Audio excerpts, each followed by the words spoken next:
Hey, fourth graders.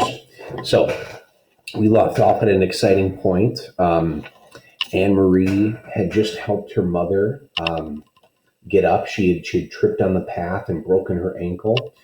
But as she's helping her up, she finds this packet, this envelope, and Mama gasps and is just terrified that Uncle Henrik doesn't have this packet. And she says, Anne Marie, I can't go. My ankle's broken. You have to go and take this packet to Uncle Henrik right away.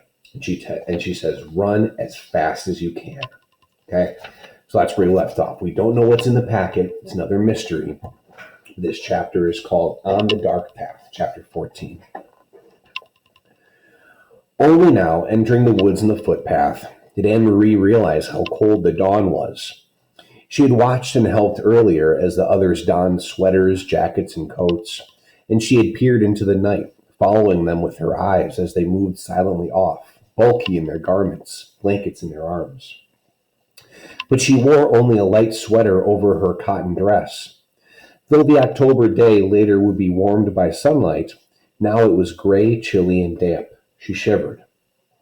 The path curved, and she could no longer look behind her and see the clearing with the farmhouse outlined against the pale sky and the lightning meadow beyond. Now there were only the dark woods ahead. Underfoot, the path, latticed with thick roots hidden under the fallen trees, was invisible. She felt her way with her feet, trying not to stumble. The handle of the straw basket scratched her arm through her sweater. She shifted it and tried to run. She thought of a story she had often told to Kirsty as they cuddled in bed at night. Once upon a time there was a little girl, she told herself silently, who had a beautiful red cloak. Her mother had made it for her. She wore it so often that everyone called her Little Red Riding Hood. Kirsty would always interrupt there. Why is it called a Red Riding Hood? Kirsty would ask. Why didn't they just call her Little Red Cloak? Well, it had a hood that covered her head. She had beautiful curls like you, Kirsty. Maybe someday Mama will make you a coat with a hood to cover your curls and keep you warm. But why, Kirsty would ask, was it a riding hood? Was she riding a horse? Maybe she had a horse that she rode sometimes, but not in this story. Now stop interrupting every minute. Anne Marie smiled, feeling her way through the dark, remembering how Kirsty always interrupted stories to ask questions. Often she just wanted to make the story last longer. The story continued. One day the little girl's mother said, I want you to take a basket of food to your grandmother. She's sick in bed. Come, let me tie your red cloak. The grandmother lived deep in the woods, didn't she? Kirsty would ask, in the dangerous woods where wolves lived. Anne Marie heard a small noise, a squirrel perhaps, or a rabbit scampering nearby. She paused, stood still on the path, and smiled again. Kirsty would have been frightened. She would have grabbed Anne Marie's hand and said, A wolf! But Anne Marie knew that these woods were not like the woods in the story. There were no wolves or bears or tigers, none of the beasts that populated Kirsty's vivid imagination. She hurried on. Still, they were very dark, these woods. Anne Marie had never followed this path in the dark before. She had told her mother she would run, and she tried. Here the path turned. She knew the turning well, though it seemed different in the dark.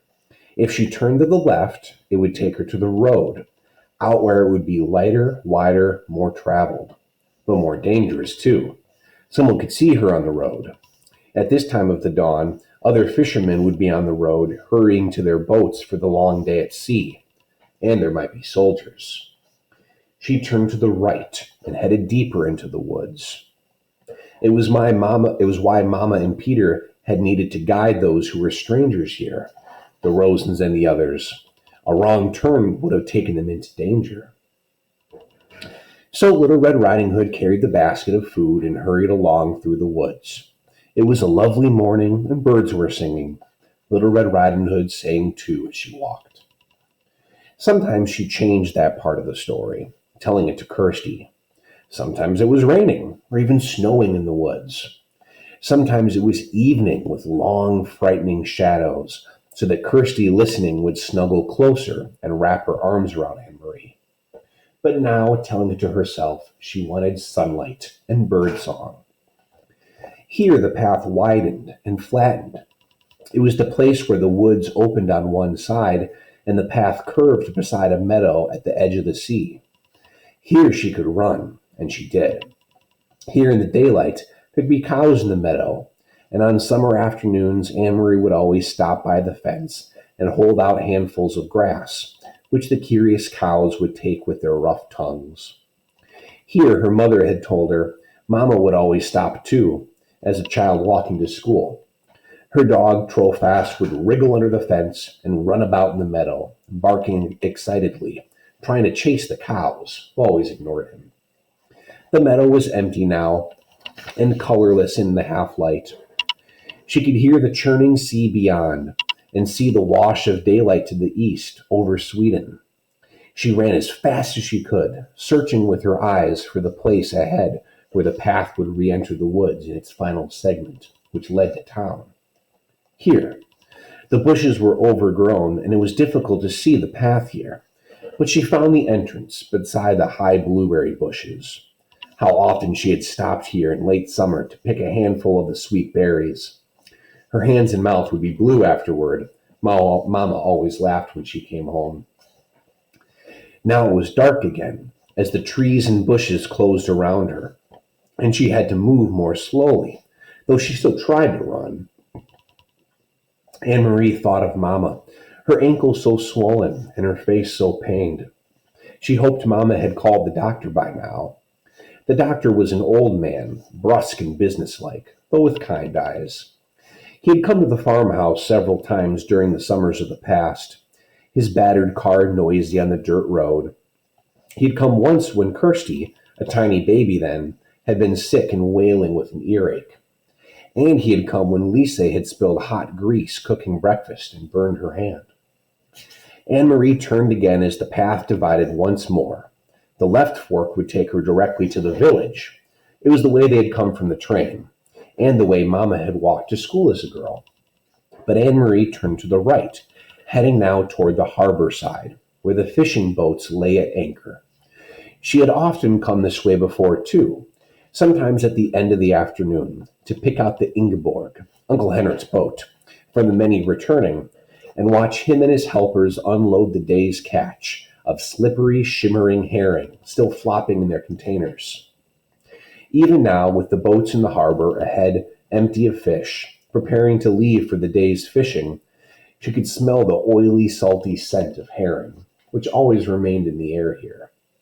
It wasn't far now, and it was getting lighter. She ran almost as fast as she had run at school in the Friday foot races, almost as fast as she had run down the Copenhagen sidewalk on the day that the soldier had stopped her with his call of "Halt." Anne Marie continued the story in her head. Suddenly, as Little Red Riding Hood walked through the woods, she heard a noise. She heard a rustling in the bushes. "A wolf," Kirsty would always say, shivering with fearful delight. "I know it's going to be the wolf." Anne Marie always tried to prolong this part, to build up the suspense and tantalize her sister. She didn't know what it was. She stopped on the path and listened. Something was following her in the bushes. Little Red Riding Hood was very, very, very frightened. She would stop, would stay silent for a moment, and beside her in the bed she could feel Kirsty holding her breath. Then Anne Marie would go on in a low, dread-filled voice. She heard a growl. Anne Marie stopped, suddenly, and stood still on the path. There was a turn immediately ahead. Beyond it, she knew, as soon as she rounded the turn, she would see the landscape open to the sea. The woods would be behind her there, and ahead of her would be the harbor, the docks, and the countless fishing boats. Very soon it would be noisy there, with engines starting, fishermen calling to one another, and gulls crying. But she had heard something else. She heard bushes rustling. She heard footsteps, and she was certain it was not her imagination. She heard a low growl. Cautiously, she took a step forward, and another. She approached the turn in the path, and the noises continued. Then they were there, in front of her, 4 armed soldiers. With them, straining at taut leashes, were 2 large dogs, their eyes glittering, their lips curled. That's where we're stopping for today.